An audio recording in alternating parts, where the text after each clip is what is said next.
People always say, well, money can't buy you time. The truth is, I like to think that money can. People say, well, what do you mean by that? If you look on the me triangle or the life triangle, we say what? The three resources for life is time, money, and energy, right? And you can either take those three things and invest it into the three aspects of your life, personal, relationship, and business, or you use those three to trade each other.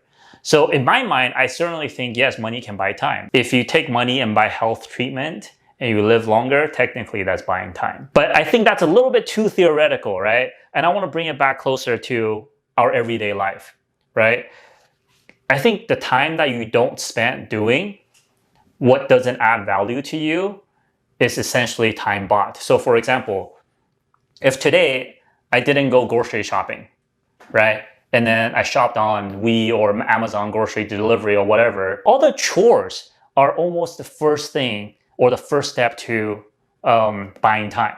And people don't think about that because, at least for me, when I was growing up, that was seen as wasteful. And that's crazy because my mother, even till today, like I will go back to Taiwan and I'll visit her and I'll go see her. And then she will go, yeah, why don't you go do the garden for me? Or why don't you go, clean the house for me or something? And I said, well, why don't we just hire someone to do that? And my mom gets so mad at me because she was like, that's a way, like, really? Like, are you too good for it? And the truth is, I'm not too good for it. But it gets to a point where in your me triangle, in your life triangle, time become more important than money at some point, right?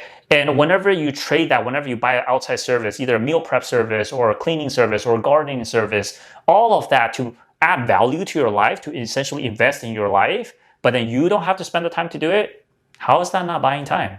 Now remember guys, these are the tips that we talked about in our financial management for CEO class, which you can learn more about by clicking on the link below. Now, until next time, I hope you're knowing your numbers and you're living your dream.